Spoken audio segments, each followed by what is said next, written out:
All right, here's an overview of at least my way of keeping records as a freelance translator and interpreter. And I want to talk first about why you would want to keep records as a freelance translator and interpreter. What will they do for you? Well, first off, they make taxes at the end of the year really easy. And this is important when you invoice, sometimes over 100 times. And this is just, usually a small sole proprietorship. It's just you, but you're invoicing over 100 times throughout the year. Some are really small transactions, really small invoices, I mean. This is going to make taxes a lot easier. It'll also help you evaluate your rates. You basically want statistics on yourself. How much money did you make per hour, for example, on a certain project? On a certain assignment with different clients, how much do you make? Is it working out for you? Is it profitable? Even though you're charging by the word, how much did you make per hour?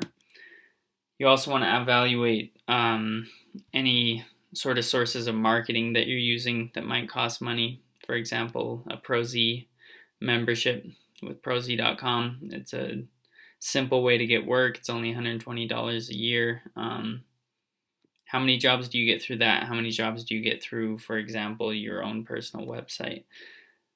And how much money does that translate to?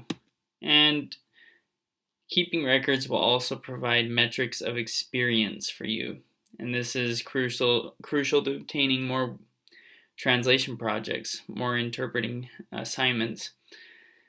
If you don't have metrics on what you've been doing, then you don't really have proof for future collaborators or employers. So to give an example of this, why it would be important, if we look at this is a random translation interpreting website, and this is their form that translators or interpreters would fill out when they want to start, when they want to get on this company's records as a contractor.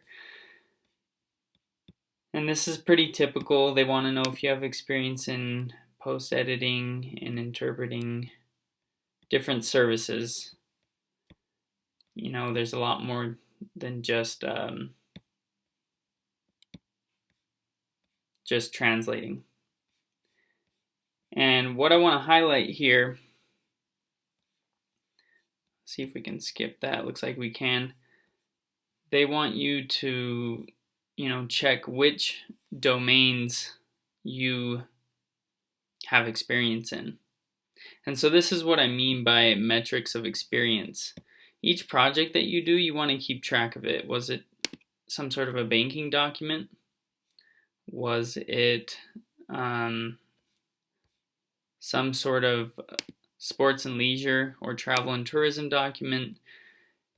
If it's more technical, did it have to do with agriculture or did it have to do with electrical engineering? You're going to specialize, but you want to keep metrics, especially when starting out, on what you have been able to get experience in. And so I would call each of these larger categories domains for my purposes, and these smaller categories subdomains.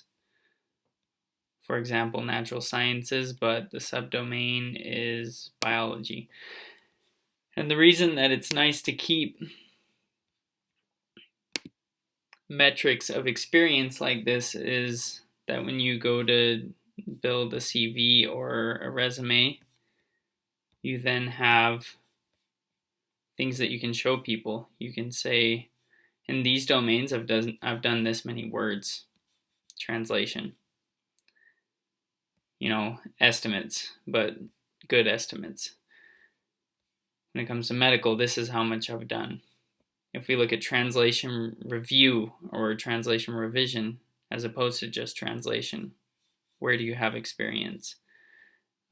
Where do you have experience interpreting? How many hours? it's important to employers. It shows that you're serious. And so I've got this Excel file here that this is an example of one way to keep records. This is how I keep records.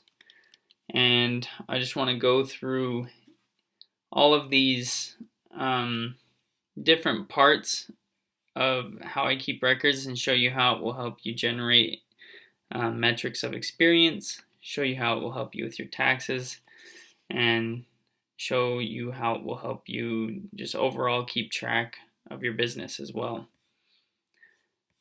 Which reminds me of one thing that I should have added over here that I didn't add. That's really important with records is, have I been paid? This is probably the most important thing with records. So coming up in the next video, we'll take a look at how I keep records personally, and why it's a good approach, in my opinion.